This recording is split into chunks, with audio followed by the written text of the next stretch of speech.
Jumpa lagi sobat, melanjutkan kisah keris setan kober dalam episode Adipati Arya Penangsang gugur. Selamat menikmati. Salam sejahtera dan bahagia untuk Anda sekeluarga. Salam budaya.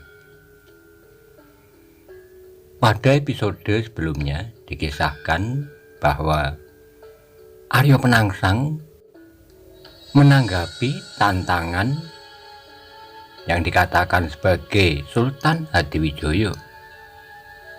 Tetapi ketika ia menyeberang ke sebelah barat Bengawan Sore, di situ tidak ditemui Sultan Hadiwijaya, tetapi Sutawijaya, putra angkatnya. Kemudian terjadilah pertempuran sengit antara Arya Penangsang dan Sutawijaya. Pada suatu kesempatan, Sutawijaya berhasil menusukkan tombak Kyai Pleret ke perut Arya Penangsang. Bagaimana kisah selanjutnya? Simak bersama-sama.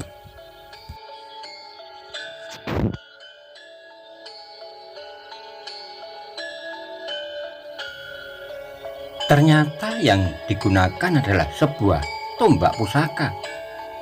Tombak itu mampu menembus aji tameng wajahku, kata Penangsang.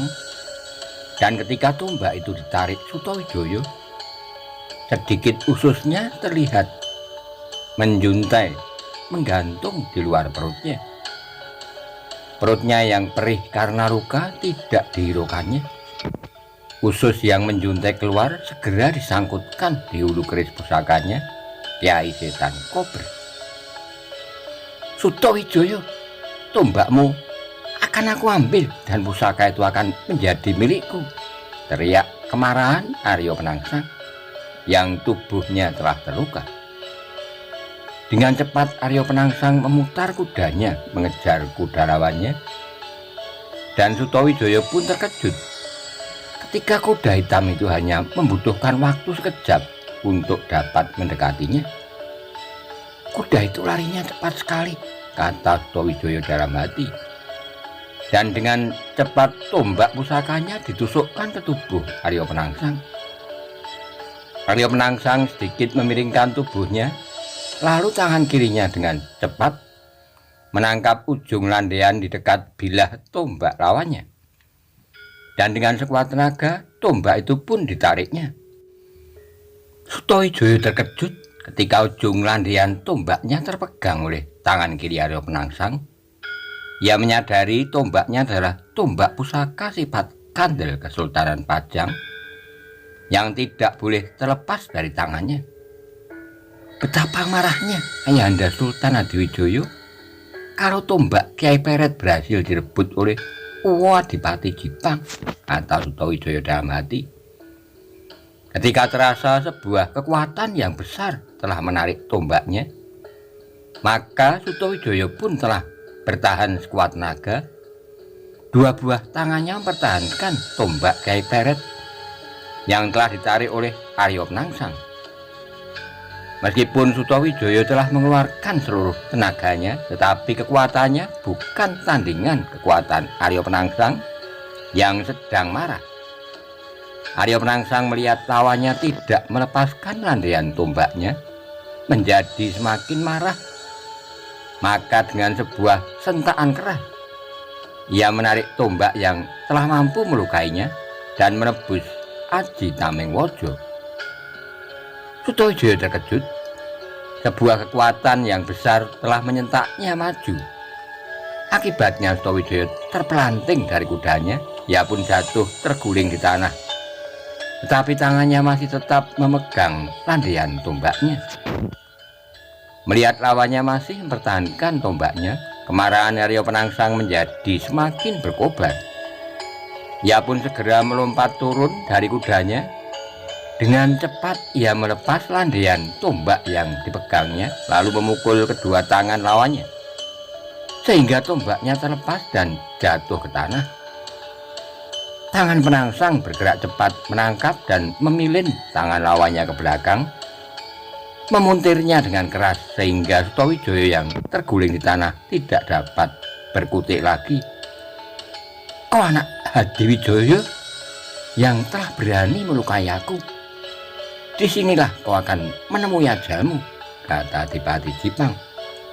Tetapi Arya Penangsang menjadi terkejut ketika ia melihat ke arah pasukan Pajang yang mengepungnya. Dari jauh terlihat 3 orang yang sedang berlari menuju ke arahnya. Itu Hadiwijaya, Pemanahan dan Penjawi menuju kemari. Mereka bertiga akan mengeroyokku, kata Arya Penangsang. Lalu ia pun berpacu dengan waktu. Sebelum Hadiwijaya sampai ke tempatnya, maka anaknya harus dibunuh lebih dahulu. Hei Sutawijaya, sebentar lagi aku akan bertarung dengan ayahmu. Sekarang aku terpaksa harus membunuhmu, kata Penangsang. Dan dengan cepat tangannya memegang hulu kerisnya. Lalu ditariknya keris pusakanya Kiai Setan Kober yang terselip di perut depan sebelah kiri. Ketika keris pusaka Kiai Setan Kober ditarik keluar dari warongkonya, Penangsang terkejut dan berteriak nyaring. Tetapi sudah terlambat. Ia merasa ususnya seperti digigit oleh seekor ular weling yang paling berbisa. Penangsang pun terjatuh. Tangan kanannya masih menggenggam kerisnya Kiai Setan Kober yang telah bernoda darah, sedangkan tangan kirinya memegang perutnya yang terluka. Arya Penangsang baru menyadari ternyata keris pemberian gurunya telah melukai dirinya sendiri, dan Penangsang sadar luka pada tubuhnya disebabkan oleh tajamnya keris Kiai Setan Kober. Tapi Kanjeng Adipati merasa kalau tangan kanannya masih mampu digerakkan untuk menggores tubuh lawannya. Maka sekejap kemudian Sang Adipati pun berkata, "Kita akan mati sampiuh, Sutawijaya." Saat kemudian Arya Penangsang bergerak akan menusukkan keris Kiai Setan Kober ke tubuh Sutawijaya. Tetapi baru saja tangannya diangkat, ia merasa pandangannya telah berubah menjadi hitam pekat gelap. Sutawijaya yang melihat Arya Penangsang akan menusukkan kerisnya menjadi tegang. Tapi ia terkejut ketika tubuh Arya Penangsang terjatuh dengan tangan kanannya masih memegang keris pusaka Kiai Setan Kober. Sutawijaya segera berdiri dan memungut tombaknya yang tergeletak di sebelah tubuh Arya Penangsang. Dan tak lama kemudian datanglah ayahnya Pemanahan, Penjawi dan Juru Mertani yang telah berlari menghampirinya. "Kau tidak apa-apa, Sutawijaya?" tanya Pemanahan. "Aku baik-baik saja ya," kata Sutawijaya. "Minggir, Sutawijaya.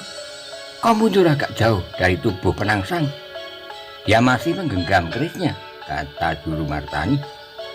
Setelah itu Pemanahan, Pranjawi dan Juru Martani perlahan-lahan berjalan mendekati tubuh Arya Penangsang yang tergeletak dan di tangannya masih tergenggam keris Kiai Setan Kober.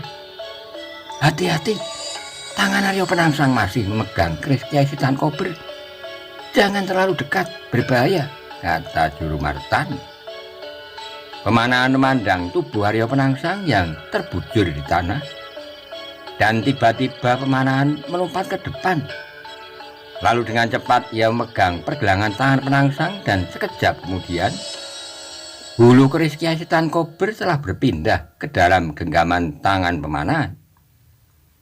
Setelah jari tangan Arya Penangsang tidak lagi menggenggam keris, maka Penjawi dan Juru Mertani berjongkok memeriksa tubuh Arya Penangsang. Setelah memeriksa dan memegang di beberapa bagian badannya, maka Juru Martani berkata, "Arya Penangsang telah gugur." "Ya, Adipati Jipang telah meninggal dunia," kata Penjawi.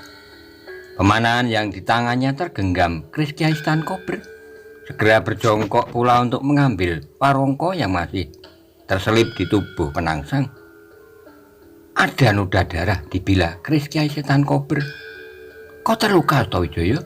tanya Pemanahan. Tidak ayah, jawab Sutawijaya.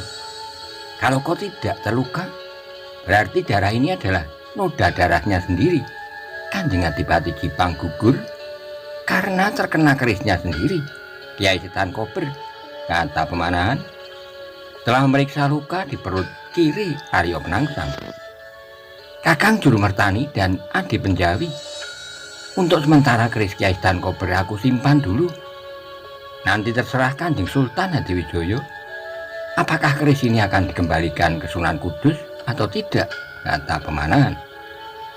Sementara itu 3 orang prajurit Jepang yang sedang merayap mengawasi pertempuran antara 2 orang penunggang kuda terkejut ketika mereka melihat Arya Penangsang terjatuh, lalu mereka melihat 3 orang pajang mendekati tubuh junjungannya yang sudah tidak bergerak lagi.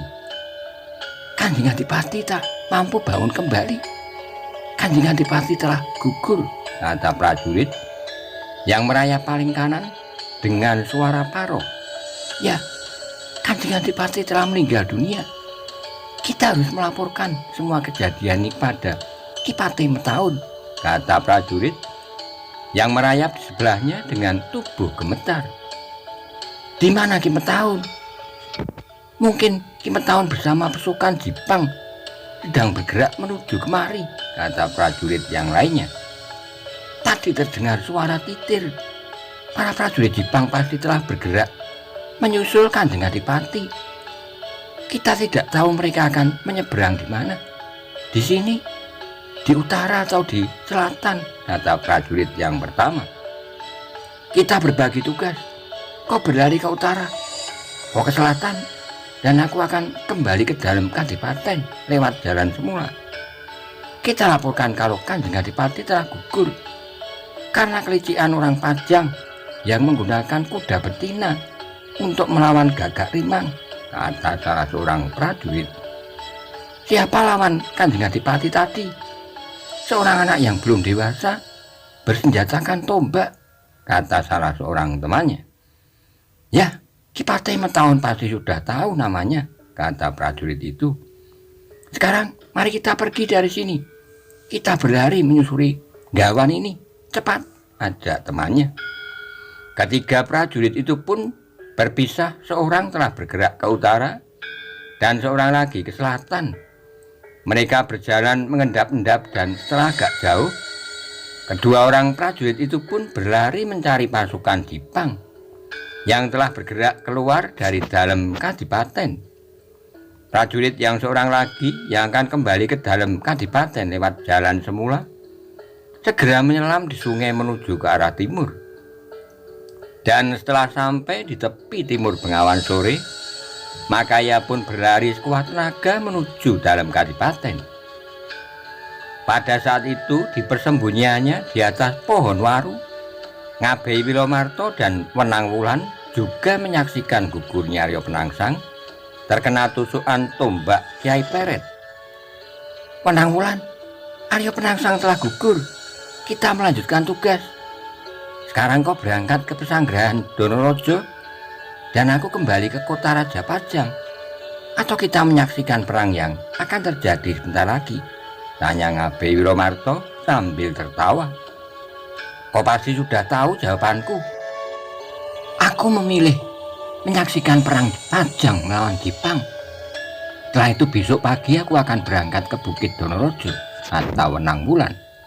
Baik, mari kita turun dari pohon ini lalu menyaksikan perang Pajang melawan Jepang, kata Ngabei Wilomarto.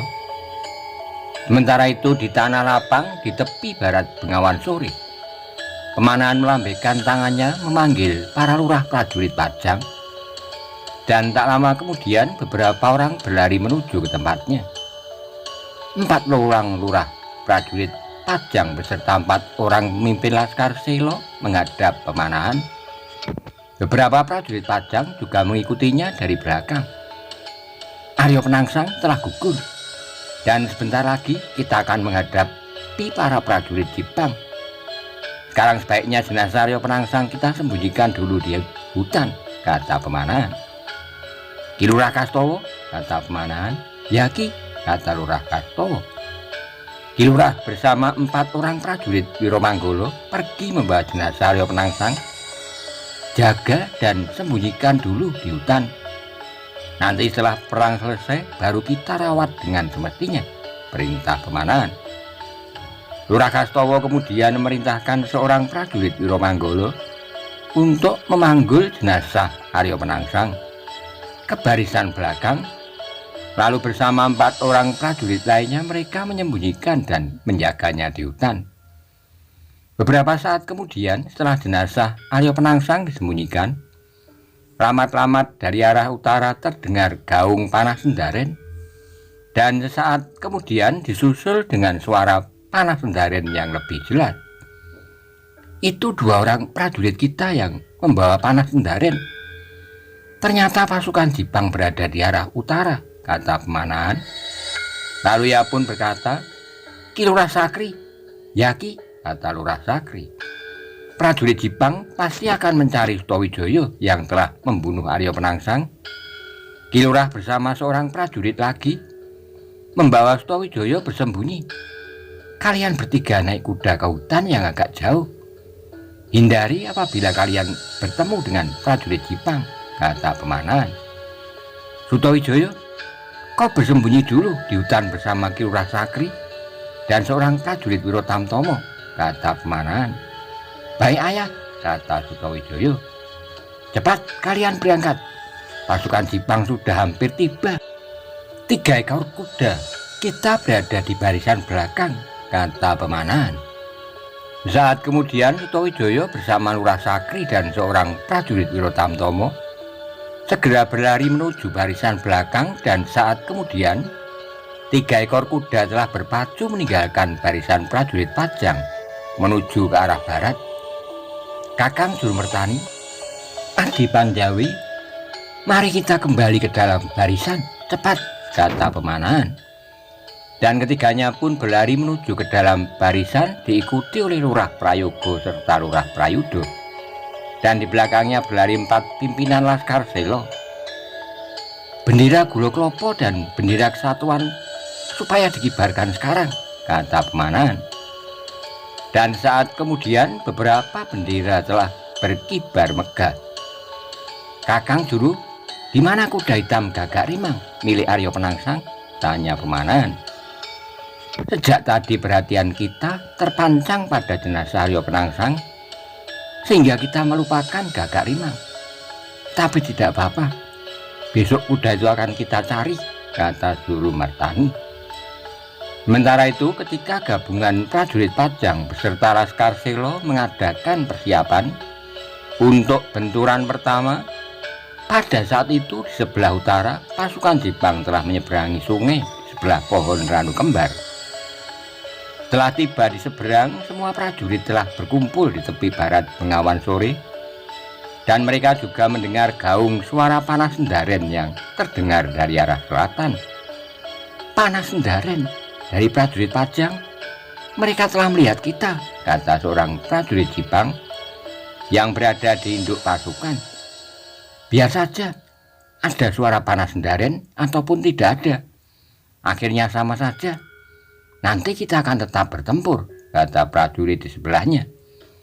Prajurit Jipang yang berada di barisan paling depan terkejut ketika melihat seorang prajurit Jipang sedang berlari-lari menyusuri Bengawan Sore. "Ada apa? Mengapa kau datang dari selatan?" tanya prajurit itu kepada temannya yang berlari menyusuri sungai. "Aku ingin bertemu dengan Ki Patih Metaun. Ada berita penting yang harus aku sampaikan kepada Ki Patih," kata prajurit itu. "Berita mengenai apa?" tanya prajurit itu. "Berita mengenai Kanjeng Adipati," jawab prajurit yang baru datang. "Baik, aku bawa kau menghadap Ki Patih," kata prajurit yang bertanya. Prajurit itu kemudian dipertemukan dengan Patih Metaun yang saat itu sedang berbicara dengan Panembahan Sekar Jagad. Sedangkan di sebelahnya berdiri Andarpati bersama Soreng Rono dan Soreng Pati. Setelah bertemu dengan Patih Metaun bersama para senopati Jipang, maka prajurit itu pun menceritakan semua yang telah dilihatnya. tentang gugurnya Adipati Jipang Aryo Penangsang. Jadi kau melihat lawannya adalah seorang anak muda yang belum dewasa naik kuda betina? Tanya Metaun dengan suara bergetar. Ya Ki Patih, jawab prajurit itu. Anak itu pasti Sutowijoyo. Aku pernah bertemu di Panti Kudus. Anak angkat Sultan Hadiwijoyo. Orang-orang Pajang memang licik, kata Patih Metaun. Jadi kau lihat sendiri kalau Kanjeng Adipati telah gugur, tanya Patih Metaun dengan suara perlahan. Ya Ki, jenazahnya dikelilingi oleh 4 orang termasuk pemuda itu, kata prajurit itu. Ya, Kanjeng Adipati telah gugur. Kalau Kanjeng Adipati masih hidup, tidak mungkin orang Pajang bisa merubung Kanjeng Adipati, kata Metaun dengan suara hampir tidak terdengar. Sayang sekali, Kanjeng Adipati tidak mau berangkat bersama-sama dengan pasukan Jipang. Lalu sekarang jenazah Kanjeng Adipati berada di mana? Tanya Patih Metaun. Saya tidak tahu Ki. Setelah Kanjeng Adipati gugur, kami bertiga berpencar mencari keberadaan Ki Metaun bersama pasukan Jipang, kata prajurit itu. Baik, Kakang Panembahan, kita tetap seperti rencana semula. Karena Kanjeng Adipati telah gugur, maka saya yang akan menjadi Senopati Agung. Saya berada di induk pasukan sebagai belalai dalam gelar Dirodometo, kata Patih Metaun. Baik Adi Metaun, aku tetap berada di gading kanan, kata Panembahan Sekar Jagad. Nderpati, umumkan kepada semua prajurit Jipang, Kanjeng Adipati Aryo Penangsang telah gugur karena kelicikan orang Pajang. Setelah itu kau bersiap di gading sebelah kiri sebagai Senopati Pengapit, kata Patih Metaun. Anjrpati segera berjalan menemui beberapa pemimpin kelompok dan memberitahukan tentang gugurnya Aryo Penangsang. Orang Pajang licik. Mereka menggunakan kuda betina yang membuat Gagak Limang menjadi tak terkendali, kata Anjrpati. Setelah memberitahukan tentang kematian junjungannya, maka Anjrpati berjalan ke gading sebelah kiri. Ia pun bersiap untuk bertempur sebagai Senopati Pengapit kiri dalam gelar perang Dirodometo. Semua yang membawa perisai berada di depan, teriak Patih Metaun. Puluhan orang yang membawa perisai telah maju di barisan paling depan. Kita berangkat sekarang. Kita balas kematian Kanjeng Adipati Aryo Penangsang, teriak Patih Metaun. Saat kemudian pasukan Jipang telah bergerak, para prajurit berjalan menuju ke selatan menuntut balas atas kematian junjungannya Aryo Penangsang. Sementara itu, ketika pasukan Jipang sedang mendekat ke tempat lawannya, di dalam pasukan Pajang, gabungan prajurit Pajang bersama Laskar Selo juga telah mengadakan persiapan. Kelihatannya pasukan Jipang sudah semakin dekat. Kita bersiap dalam gelar. Jangan lupa pasukan yang bersenjatakan tombak kita persiapkan untuk melawan Panembahan Sekar Jagad, kata pemanahan. Kita gunakan gelar Garuda Nglayang. Aku sebagai Paruh Garuda akan berada di induk pasukan sebagai Senopati Agung bersama Wirosuto dan Wiroseco. Ada sedikit perubahan karena Kilurah Sakri dan Kilurah Kastowo tidak bersama pasukan, kata pemanahan. Adi Penjawi sebagai Senopati Pengapit berada di sayap kiri bersama Kilurah Prayogo, dan Wirotoko sedangkan di sayap kanan Ki Juru Martani sebagai Senopati Pengapit kanan, dibantu oleh Kilurah Prayudo dan Wironolo, kata pemanahan.